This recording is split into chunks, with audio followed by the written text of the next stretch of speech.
Afternoon, everyone. Welcome back to Natalie's Witchy Wisdom, the Purple Broom Apothecary. I am here today to do a tag video that I saw on HooDoo Mama's page. For those of you that aren't sure who HooDoo Mama is, you might know her as Lisa the Pagan. She was a host for a time on the Witches of the Moon YouTube channel, which I am also a part of, and she is just a wonderful person to get to know. She has a very bubbly personality. She's very out there, and she did this fantastic 30 questions tag that I thought I would share with you. I know that these tag videos are very popular because it gives you a chance to kind of see us, get to know us a little bit better, get to know a little bit about us and our practice, and gives us an opportunity to share a little bit of ourselves with you in a way that we don't in other videos. So I have the 30 questions printed up and ready to go. So I will also link those in the down bar. So if you're watching this video, you're tagged. I would love to see your video responses to this and get to know a little bit of you as well. The first question is, when did you first know you were a witch?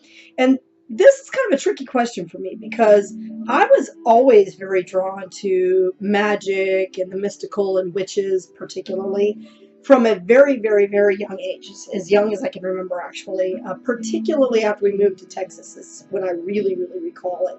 I've always been very nature-based growing up. My early years in Colorado, it's very outdoorsy, and I spent a lot of time playing outdoors in the snow and in the trees. I literally had kind of a tree playhouse in a tree. It was underneath a big pine tree that grew in our front yard, which sadly is no longer there. I'm not sure when it got chopped down, but I did go by my old childhood home a couple of years ago when Harold took me to Colorado. I hadn't been back since we moved to Texas, so it'd been 30-something years.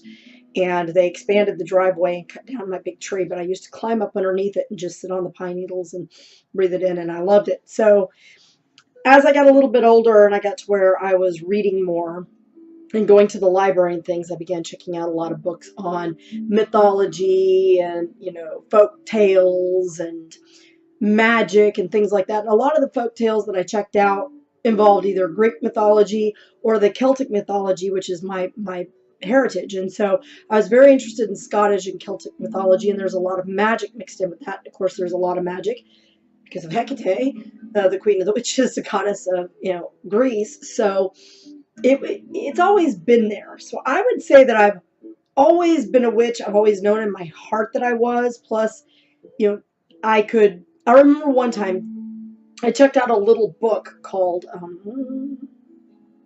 actually I don't remember it. I think it was called The Sea Witch, actually, but it was just like a little kid's book. And in this kid's book was a little spell. She basically goes fishing on the ocean and the wind stops. She gets stuck on the ocean. So she casts a little spell to make the wind blow in order to get her boat to move. And I remember saying this spell and the wind actually blew, like a big breeze blew by, and I was like, oh wow, and so I told my mom, hey mom, check this out. She kind of freaked out because it worked every time I used the little spell, and to this day I remember this little spell. I don't remember the name of the book but it was interesting to see how my will could make things happen. And I was casting spells at a young age, like maybe 10, 11, somewhere in there. And then those of you that are familiar with my channel know the story about my going to the fair in my neighborhood and getting my first set of tarot cards gifted to me from the lady who was at the fair. That was kind of short-lived. Long around the age of maybe 12 or 13, my mom started to think that my interest in this was very unhealthy, and she really kind of tried to stamp it out. But it's always been there. Always been there. So I would say my whole life I've known since I was at least between the ages of 10 and 12. I was pretty certain that that's what I was, but it's always been there. And I haven't always been free to practice or to pursue it, which was the next question. The next question is, how long have you been practicing? As I mentioned just a few minutes ago, I started casting spells at a young age that were effective. They worked. But again, I grew up in a very staunch Christian household. My mother would not tolerate this. So some of what I did, I had to do in secret. And then, as the years went and I tried to be a good girl and I tried to become a good person. And of course, Christianity is one of those religions that makes you believe that if you're not Christian, you're not a good person, because the only way to God is through Christ. And so I tried very hard to be, a good person and to live within those tenets. And then my best friend was Catholic, so I started looking into Catholicism, and I met my husband who was Catholic. So I thought that, this was a good segue into Catholicism, which I was very drawn to. And I realize now I was very drawn to it because they absorbed a lot of the old pagan beliefs and rituals into their practice. Because if you can't stamp it out all the way and the people won't let go of it, how else do you keep them under your thumb? You absorb it into your own practice so that they feel like they're not losing that part of themselves, which is exactly what the Catholic Church did. So I have not been openly practicing until just about 4 years ago. I got reconnected with my cousin, many of you know, and she is openly practicing. So I asked her, if I wanted to learn more about your faith and your religion, what would I do? Where would I go? And she recommended Buckland's Big Blue, which I immediately downloaded on the Kindle and bought a hard copy of, because I'm a hard copy book kind of person. I like to have the book to make notes and, cross-reference and all of that good stuff, highlight within the inch of my life. That original version I ended up gifting to a friend of my daughter's, but I've replaced it. It's one of those things I'd like to keep in my library. What kind of witch are you? I don't like to label myself as a specific type of witch. Like, I don't consider myself a hedge witch, a sea witch, that kind of thing. I am just a witch. I utilize all the aspects of the craft, as many as I can, into my practice. What I find works for me, what serves me at that moment. So I don't consider myself any specific type of witch. I guess eclectic would be the best way to phrase it. What path or tradition do you follow? Once again, I am not a member of a formal path. I am a member, technically speaking, of the temple that was the Cabot Kent Hermetic Temple out of Salem. But I have never been there, and I've never participated in any of the group rituals or that sort of thing. I'm trying to learn some. I would like to learn from a formal tradition just to have that training, because I think it is a little bit different. I know each tradition is different. There's not a lot of formal covens in the area, and I don't click well with other people. So it just has never been a popular person. So I find it very hard to click with a group, especially a large group of people, and feel like I actually belong and fit in. So I just am a solitary practitioner as far as that goes. So the path is the way I follow, the path that the goddess takes me on. Being a daughter of the Morrigan, she's very upfront about which path she wants me to go down and what things she wants me to investigate and utilize and learn more about. And so I just follow that. Is my craft devotional or secular, and how do I incorporate my faith into my craft if I do? Well, I will do my best to show you this. I'm going to move this chair out of the way as best I can. I consider my craft a religion. To me, I have a god and a goddess. I work with Cernunnos as my god and the Morrigan as my goddess. How do I incorporate my faith? I don't know if I'm going to be able to show you this. I'm going to try to turn the camera around. That is my Morrigan altar, and that is my Cernunnos altar up there on those middle shelves, as you can see. I incorporate it into my craft on a daily basis. All of my spell work is dedicated in honor of the Morrigan and Cernunnos. I do a lot of spellcraft in terms of just every day. There's little spells that I cast, things that I do for prosperity, for protection, for friendship and love, for, all kinds of stuff. I mean, I'm always casting some spell here or there. So I don't really see a way to remove my craft from my religion. I don't have to incorporate it because it's an intimate part of my practice. She gives me the power. He gives me the power to do what I do. So they're just always there. I don't find a need to try to incorporate it formally. It's just there. It is what it is. I give offerings to both Cernunnos and the Morrigan. You saw the bottle of Morrigan whiskey that's up there. That is for her. It comes from a shop down the road from me. They're the only purveyors of that whiskey, that brand of whiskey. So since it's her name and it has her image on it, it goes to her honor, and I give her an offering every week. Carninos, I change out his offerings probably every other week. I don't work as closely with him as I do with the Morrigan, but that I think just has to do with the fact that I'm a woman and I relate more to her. I feel she relates more to me as a mother, as a role model, and so I look at Carninos as type of a father figure, and I look at the Morrigan as a mother figure, and so to me they're just an intimate part of my craft. I don't have to try to incorporate them. I also include both of them in my grand ritual that I do at each of the Sabbats. Am I a closeted witch or out in the open? If so, how do your friends and family feel about your path?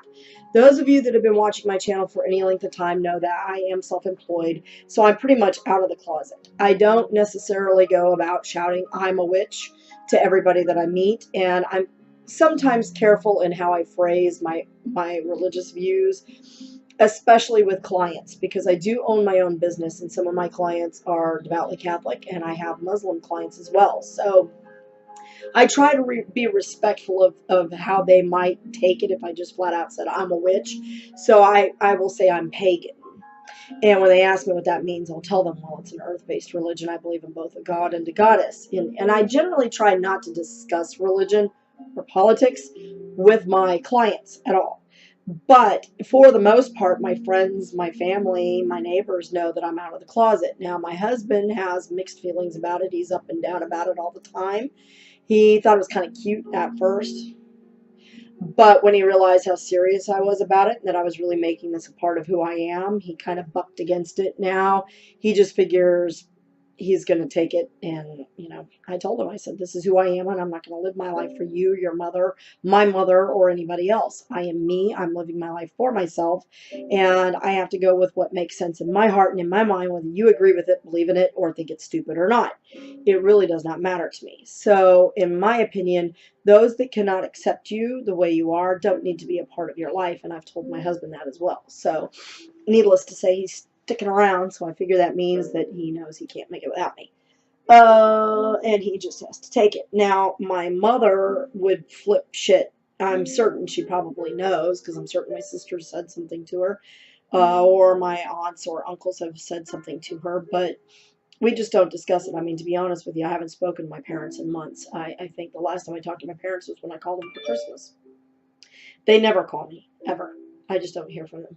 So I don't worry too much about what they have to say. The only time I hear from them is when they need something, information, or somebody died. So I just don't bother. I'm pretty out in the open with it. Am I solitary or in a coven? I just discussed this. I'm pretty much solitary. I do have friends that I like to work with. I have one friend in particular, Fran. Many of you know her as Acantha. She has lent me her energy for magical practice, and I try to lend her mine. She's wonderful, and she's been a good support, but two doesn't make a coven. So what's something you wish someone told you, or something you wish you knew when you first started? I may have to think on that one.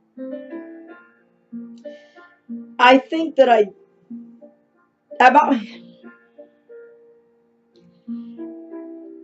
think if that's a tough one. You know, I'm gonna have to be honest with you. There isn't really much that I feel I wasn't told. I think one of the best things I was told, not that I wish I was told, but that I was actually told, was that the path is your own. You have to make it your own. Nobody can answer to you, for you, to your God, goddess, or being, or whatever, great spirit, whatever you perceive to be out there as far as the creator goes. So the path that you walk is your own. I knew instinctively it would probably be a somewhat lonely path for me, just because, as I said, I don't have a lot of close personal friends, and I don't have a lot of friends that are close to me in terms of proximity. There are a lot of witches in the area. None of them apparently choose to or wish to associate. So, and that's cool. I mean, I understand. My husband can be very negative, and sometimes that ekes into my own persona, and so I can understand why somebody wouldn't want to be around that. I can accept that and move on from that. So I knew it would be a lonely path. I just didn't realize how lonely it would be sometimes. And I think that if I had been a little better prepared for that, that might have been something that I could have dealt with a little better than I did in certain situations. So just know that sometimes the path is a lonely one, but sometimes we are required to walk alone, and don't let it get you down, because you're not really alone as you think you are. The God and Goddess are always there. And there are those that love you that you may not know love you. Just keep that in mind too. Okay, what resource was the most valuable for you at the beginning of your practice, and what about now? Oh boy, I would say honestly, Buckland's Big Blue was probably the most valuable resource, because that book by itself changed my life entirely. He laid out witchcraft in a way that was easy to understand. It made sense. He demonstrated how it was always there and just utilized what's already around us that we choose to ignore. Now I think that my most valuable resource is still research to a great deal. I'm always learning something new from other witches, from channels like this that I watch, from people that I talk to, from books that I read, from podcasts that I listen to. I really think that the internet has been an inexhaustible source of both information and falsities that you have to be cautious about. But it is a very valuable resource, because especially being solitary, it keeps you from feeling completely isolated in terms of your practice. I feel that the creation of a sacred space for myself has been a really valuable tool, and also my crystal ball has been a really valuable tool to me. I've always enjoyed scrying in some form or other. I've done candle scrying since I was 10 or so, when I learned how to do it through Roald Dahl's book, The Wonderful Story of Henry Sugar and Six More. I've talked about that in a few of my videos too. He talks about candle scrying. Doesn't call it that, but that's exactly what it is in that book, and that's where I learned to do it. My great-grandmother also taught me fire scrying when I was younger, which is essentially the same thing, once on a bigger scale. But my great-grandmother, who was Cherokee, taught me that at a family reunion. And I find that scrying is a very valuable tool for me, because it's really just a deep form of meditation in which you're opening your third eye and allowing those visions to come to you. And I've gained a lot of wisdom and peace from doing that. So that's probably my best tool now. My first spell, and was it successful? I talked about that at the beginning of the video, actually. The first, I would say, formal spell that I cast was the one to make the wind blow, and yes, it was successful. Now, that doesn't mean all of my craft work is successful. Sometimes we try to make things happen that just aren't meant to happen in the grand scheme of things. And so although I would consider my spell work effective, especially spell work I do for others, it seems that the work I do for myself isn't always as effective. But again, a lot of times I wonder if that's because I'm not pushing for something that's just not meant to be, and I'm unwilling to accept things as they should be or as the way they are, which tends to be one of my deepest faults. But my first spell was successful, and the spell was octopus, wriggle, lobster. Let's see. Gosh, I'm trying to remember now. Now I've gone blank on it. Mermaid's tail, lobster toe, octopus wriggle, blow wind blow. That was the spell. That was the spell. It always works. What do you do when you feel out of touch with your craft? I meditate. I talk about this a lot in my videos. Meditation for me is, well, you know what? That's probably one of my most valuable resources right there. Meditation, which scrying, crystal scrying is a deep form of meditation, as I've mentioned. So is candle scrying. Really any kind of scrying is really a deep form of meditation. And I find that really helps me to reconnect. The other thing that really helps me to reconnect with my craft, when I feel out of touch with my craft, or I feel like I'm out of touch with the planet in general, which is 99% of the time, I get out in nature.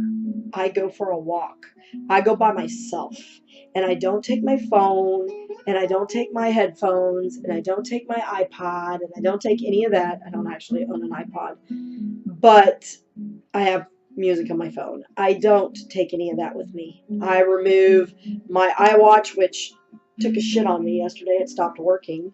I thought it just needed to be charged, but when I took it off the charger today, it was hot to the touch and still not turning on. So I'm assuming it's DOA. But I don't take any of that with me. I let it all go, and I tell my family I'm going for a walk. I'll be back when I come back. And I don't. I take the phone with me for emergency purposes, but I turn it off. And I tell them, don't contact me. And I try to be mindful of my time when I'm out doing that. But I will go out and I will meditate within nature. I will sit and absorb and reground myself. And I find that that really helps me to reconnect once again with like craft. Have I ever doubted my faith or my ability? Who doesn't? Everybody does at some point. If they say they don't, they're not being completely honest with either you, themselves, or both. There are a lot of times when I wonder if what I'm doing is helping at all. Because sometimes you don't see the end result of your practice, of your spellcraft. But I never lose the faith that it is effective. And eventually I will see those results. It just may not be immediately available. And again, sometimes some of what we want just isn't meant to be. So we doubt ourselves only when we are unwilling to accept that which is meant to be. What are some grounding techniques that you found have worked for you? The biggest one that I do is going outside. I have an oak tree in my yard. It's grown quite a bit. It was just a sapling when we moved in. And it's not like a great big patriarchal type of oak tree, but it is bigger than it was. And I go and I sit under that tree and I will put my back up against the tree. I'll take my shoes off and I will put my hands and my feet flat against the earth. And I will ground myself that way. I close my eyes and I allow myself to feel the vibration of the tree, to feel its fundamental frequency, to feel its energy working through me. And I allow myself to root myself to that tree right there with it. I feel my back grow into it. I feel my hands grow into the earth and I become a part of the tree. And I really visualize myself as part of the tree. And that really has been probably the best grounding technique that I have. I will also do an Om meditation. I've talked about this in some of my other videos. I have the Insight Timer app. Thank you, Timothy Roderick, for recommending that. It has been fantastic. It keeps me accountable for my daily meditation. And I will sit and do that 15-minute timer that I set up for myself, and it has an Om in the background, an Om chant that I absolutely love. That really helps to ground me unbelievably. Couple of other things that help me ground: reading. Reading grounds me because I'm holding a tree in my hand. I don't like electronic books. I have a hard time with electronic books. I like to have the book in my hand. I can smell the ink. I can smell the paper. I can feel it. I become part of the story, and that really helps to kind of ground me and allow me a small form of escape. I also find that doing tarot meditations, I'll pick a tarot card and meditate on that.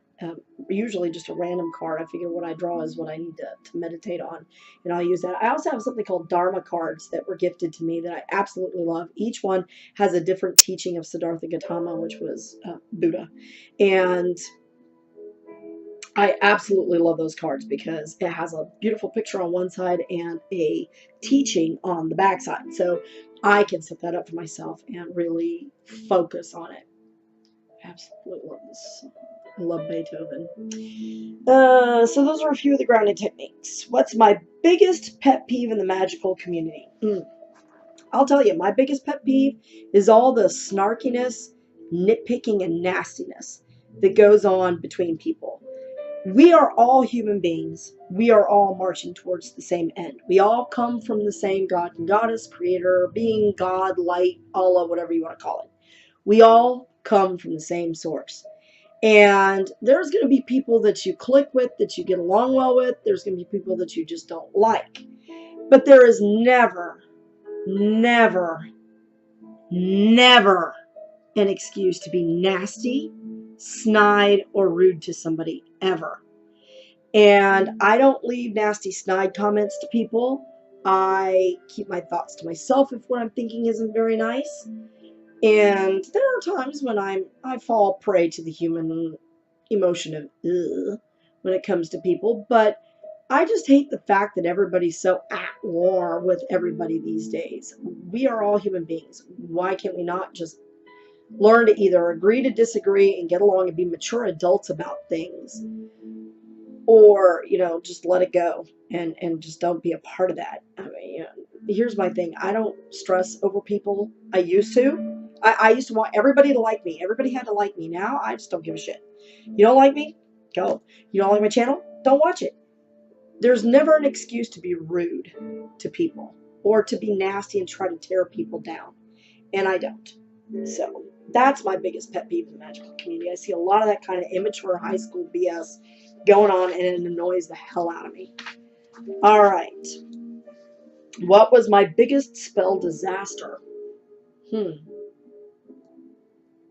Don't really know.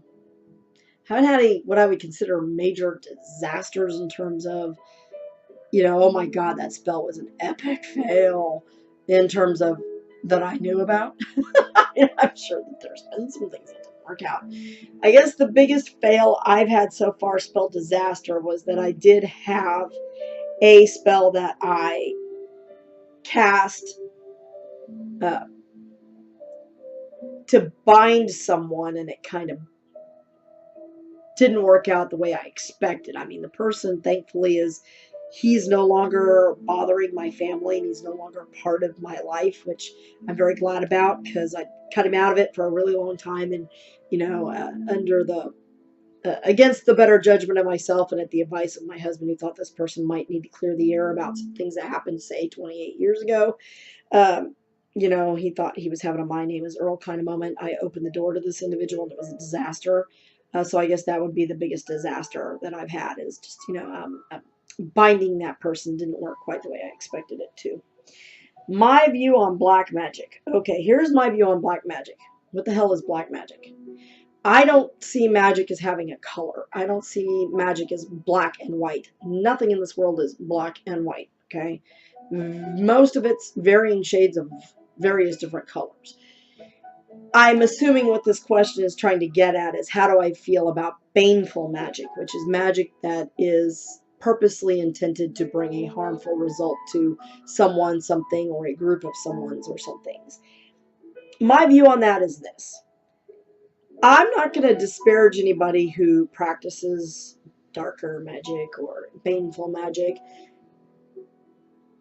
I live by the belief that some level of what you do comes back to you, because I see it like throwing a rock in a pond. The wave ripples out, but when it hits the shore, it ripples back. And although the effect is attuned, by sending out that kind of negativity, I think you call upon some level of that negativity to come back to you in some form or other, whether it's physical, mental, emotional, spiritual, or what have you. I think it may come in all forms, in small ways. So the more of that kind of stuff you do, clearly the more of that you're going to get back. I personally find that it's not a wise use of my energy. Rather than trying to harm someone, I could spend my energy on trying to better myself, or better my family, or protect my family in more and better ways, or bring more prosperity to those that I love, rather than worrying about the nastiness that other people are doing. And that again goes back to the, you know, pet peeve in the community. Is witchcraft an everyday thing, or is it only for special occasions? To me, if you're a witch, you're a witch, and it's an everyday thing. Every thought you think, every word you speak has some form of power and manifests itself in some way, somewhere. Do I meditate? I think I've already covered that. Do I practice divination? If so, what techniques do I use? Well, I've covered that a little bit. Clearly, I do crystal scrying, fire scrying, smoke scrying. I will use the smoke from my incense to divine messages. I also love tarot. I don't have as many decks as my cousin does, but I'm rapidly growing my collection, and I love them and use them, almost all of them. There's only a couple of decks that I don't really care for whatever reason. I have the Raven Tarot, which the cards are beautiful, and I love the deck, but they're really big, and it's hard for my little hands, my little T-Rex hands, to shuffle those big cards. So I don't use them quite as often, but I have a few decks. I got the Anima Mundi deck through the, what is that? Not Indiegogo, although I did order a deck from Indiegogo that I'm super excited about getting, and that's the Raven Views Tarot. Really excited about that one. But I have the Halloween Oracle. I have a couple of Oracle decks. I think I have 2 Oracle decks and 3 Oracle decks and some. And I use a couple of those I use on a daily basis. So I love, love, love them. Moon phases, planetary correspondences, day of the week, hour, etc. irrelevant or key. I think it can be key. I don't consider any of them irrelevant. I don't think it necessarily will, if you don't cast your spell at the 8th hour of the 3rd quarter of the waning gibbons, blah, blah, blah, that your spell is going to fail. I think that correspondences help to boost the power of the spell. It may work against you in terms of it may not be as effective or work as quickly as you would like if it's not in correspondence, but I don't think it's a key. I think your intention and your willpower and the energy you put forth into the spell is going to be ultimately what impacts your spell. Certainly those things can't harm it, and the more you can incorporate, the stronger your intent and your visualization and your focus is going to be, and so the better off you'll be. Do I have, spell language? Do I keep it simple? Do I dress it up? Is it poetry or is it silent? I have cast silent spells in terms of I never opened my mouth to say the word, but the words were in my head. Now, I personally am leaning towards poetry, even if it's prose poetry. Prose means it doesn't rhyme necessarily. But I like my spellcraft to rhyme and have a rhythm, just because for me it helps me get into that rhythm. So when I write my spells rhyme. Now, I try to keep it simple because I live by the KISS principle, which is keep it simple, stupid. I think when you try to inject too much into something, it bogs it down. Simpler is usually easier and more effective. It's the same thing when you're cooking. You don't want to add in too many spices or it overwhelms the flavor of the food, and all you taste is all these different spices and you don't appreciate the flavor and texture of the food itself. For me, it's the same thing with spellcraft. You don't want to add in too much or make things too flowery or do whatever. You need just the right amount. And what is the right amount for you comes with practice and doing. So get out there and do, kids. But personally, I like to keep it relatively simple, but I do like it to rhyme and have a rhythm. Usually, depending on what I'm doing and how big the working is, I try to keep it short to maybe one paragraph or a couple of little paragraphs of rhyming. Do I keep a Book of Shadows or a grimoire? I have a grimoire, Book of Shadows. I refer to it as both. I definitely keep it because I don't remember everything I've learned. I don't have an eidetic memory. I wish I did. My daughter does. That would be nice. But I definitely think that writing down what I've learned so that I may one day hopefully pass it on to someone else is a good thing to do. Plus, it chronicles my learning. It's not, to me, the same thing as a journal. I think journaling is different. And when I'm learning something, I'm reading a new text or a book or something like that, I always keep a journal where I write down my thoughts and some ideas from that. Some of those things go into my grimoire, but not everything does. Let me see. Thoughts on... Nope, sorry. Do I have an altar, and is it dedicated to any specific deity, season, or anything else? I showed you my 2 little mini altars for my god and my goddess, and I do that not only to bring honor to them, but to keep them close to me and to my thoughts and to my heart when I'm here. I can always feel their presence when I look at them, and to me it's very comforting. In terms of a practicing altar, I have a big 3-foot by 3-foot wooden table that slots together. There's no metal in it because in Buckland's Big Blue he says that your altar shouldn't have any metal in it because it can alter the conductivity of your energy. Okay, so the electricity and energy that you're bringing to your spellcraft. So I insisted I had to have a table that didn't have any metal in it. So my husband actually found me a table for about $89, and it's a good size table. Like I said, it's 3-foot by 3-foot, so it's good size. And I use that for my grand rituals or sometimes for readings also. I'll do them there. Sometimes I'll do readings on the little table I've got my camera on right now to record this video. So, would you teach and practice, thoughts on, I keep skipping questions. What the heck is up with that?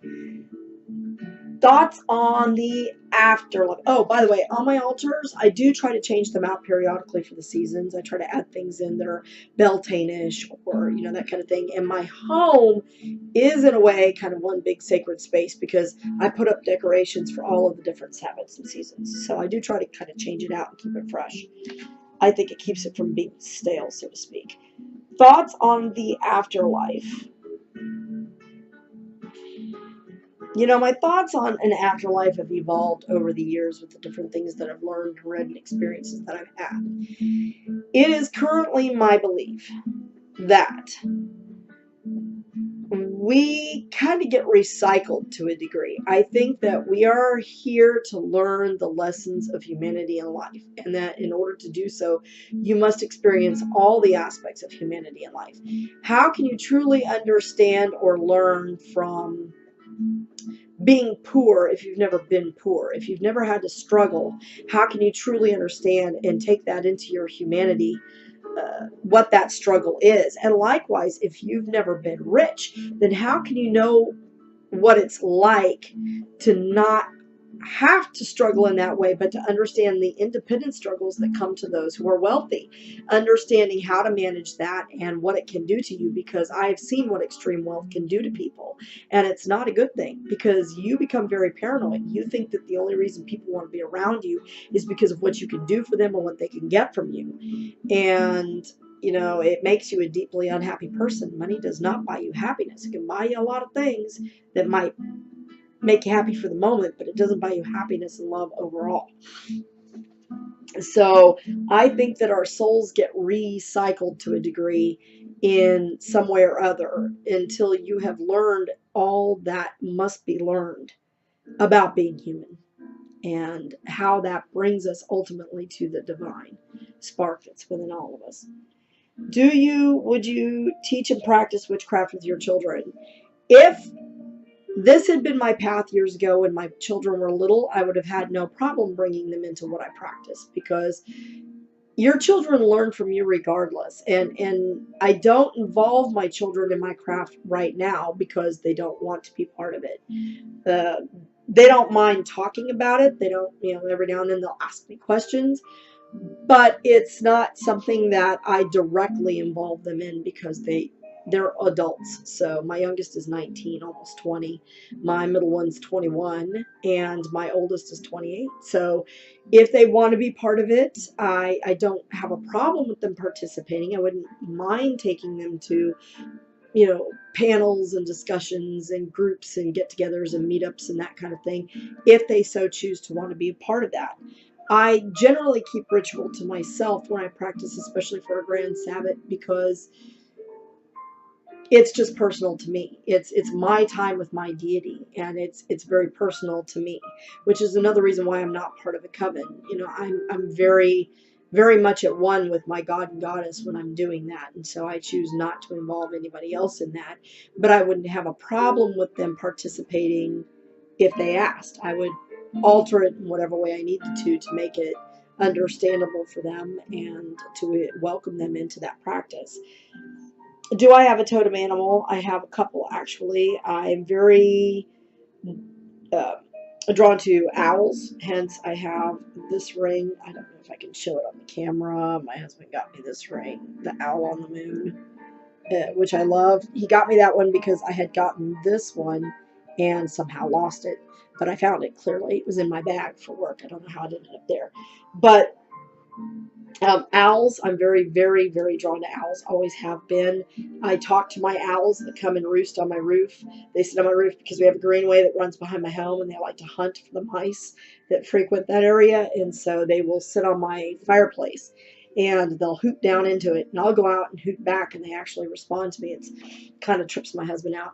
Same thing with the ravens and crows that come around my area. We also have grackles, but I've never been able to get the grackle call down very well, but they all kind of travel together. But we have a bunch of ravens and crows that have started roosting in the trees behind my home, and so I will go out and caw to them, and they will caw back, and I leave food out for them. I also am very drawn to wolves. Wolves and canines have always been a part of my life. I always wanted a dog when I was a kid. When I finally got my dog, I was thrilled. I was devastated when she passed. I have 6 dogs now. Wolves in particular are very powerful. They travel in groups, yet you often see them alone as well. And I think I've always kind of held that spirit in my heart myself. So what are some witch books that influenced you? I've mentioned Buckland's Big Blue. I've also been very influenced by Timothy Roderick's writings on the Year and a Day. I feel I've gained a lot of personal introspection from those books, although I don't consider myself Wiccan. There's also the book by Stephanie Woodfield on working with the Dark Goddess with the Morrigan. I found that book to be immensely useful. And I really enjoyed Gemma Gary's books. I hope I'm pronouncing her name right. Gemma Gary. Her books have been absolutely extraordinary, especially the Cornish Book of Ways. That's been a great book for me. Tools, handmade only, natural materials only. I need only my will. Anything works if I want it to, a little of all of that. I personally prefer to hand make my tools. My Athame I handmade. It was the first tool I made for myself. I have a wand that I actually got from the Ren Fair, but I asked the gentleman how he made it before I bought it. I asked him, where do you source your wood? And he knew instantly what I was referring to. For those of you that don't know, and I'm going to show you this if I can, that's my besom there. The symbols on the besom, don't look at my messy desk. Oh my God, my desk is atrocious. I'm trying to catch up on a lot of little work, and it's just a pile of paperwork, and I'm so terribly embarrassed. Plus, I forgot my lunch plate and drink there, so sorry.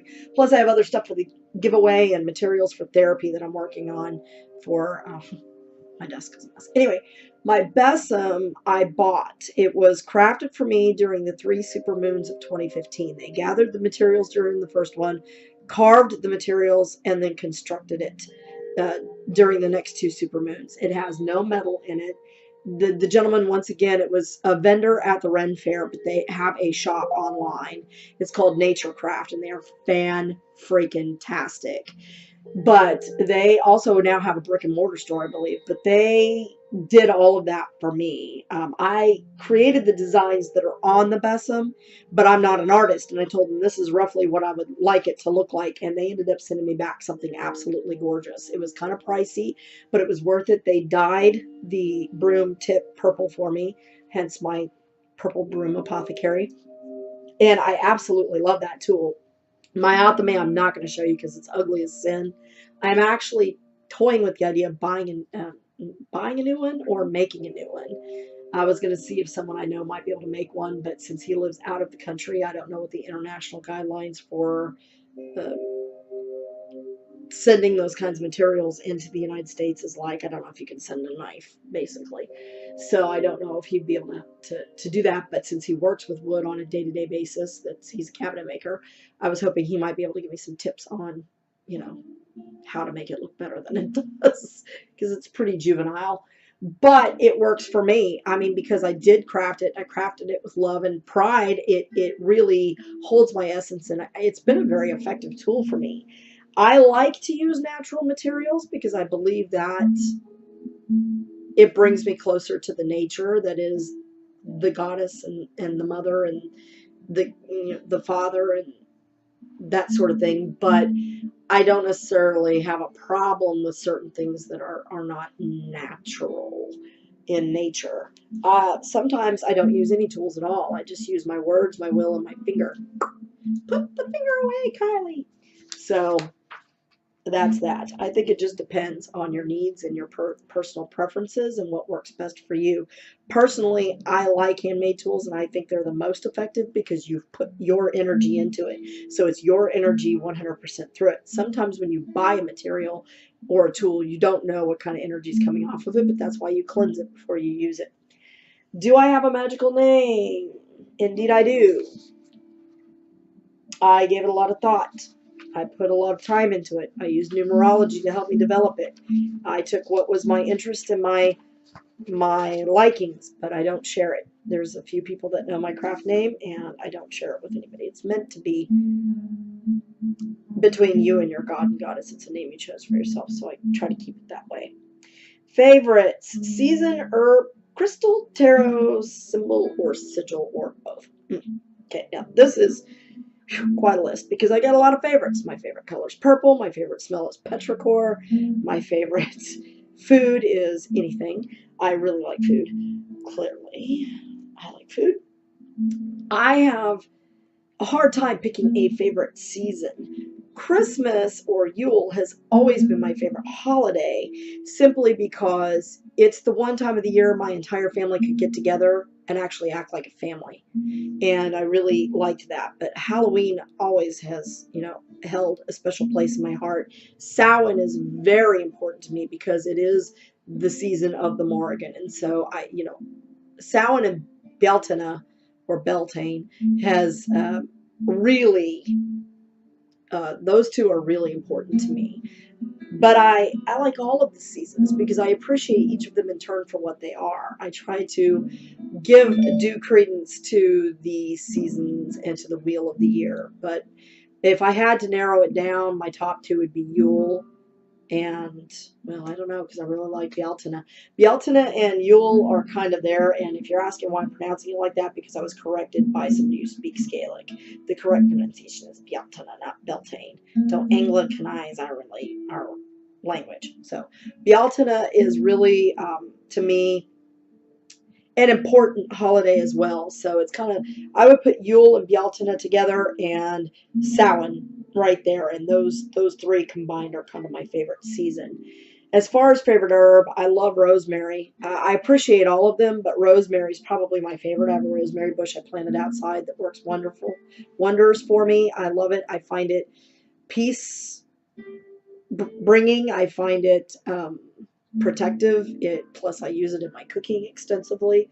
My favorite crystal, I love moonstones, but I also absolutely love lapis lazuli. There's just something about the hue of the blue with the mix of the gold flecking that runs through it that I just absolutely adore. Plus, being a speech pathologist, it's associated with the throat chakra, so I really find that to be something that draws me to it. My favorite tarot, I'm assuming you mean tarot card. My favorite card in the deck, I have three particularly. I love the Magician, I love the Hermit, and I dearly, dearly love the Two of Cups. And I love the Two of Cups because the Two of Cups always, regardless of the deck, speaks to me of a soulmate partnership.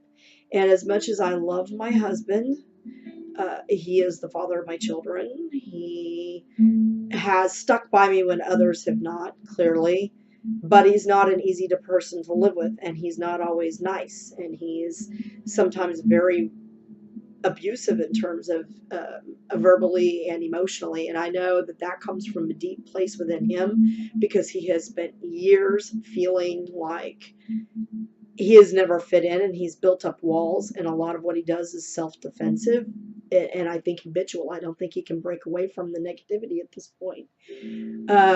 But to me, I've never really felt too much of a soulmate partnership. There's always been too much that's just made us polar that I don't feel it's that soulmate partnership. And I know that there's probably a lot of people that are going to go, oh my God, that's a horrible thing to say. And it probably is. And I think he would be deeply hurt if he knew that that's how I felt. But, he doesn't wish to change himself and try to bring himself closer. I'm always the one that has to give on that guard. And so I won't anymore. We'll see what happens. But I've always longed for a soulmate partnership. And I think that the Two of Cups speaks to that. It speaks to harmony and balance in relationships, which I've always sought happiness. So that would be my favorite card of all of them. As far as my favorite symbol or sigil, I love the triple raven symbol of the Morrigan. It's on my besom. I also have it printed and put on there. I use it when I make, I'm in the process of putting together some pendulum boards. So I use it for that. I actually use this one when I do that, though. I use a round one because it's the triple raven. And I love that symbol. I look for it And I've seen it in odd places like on bottles of wine and things like that. It's been somebody's tattoo. It's really unusual.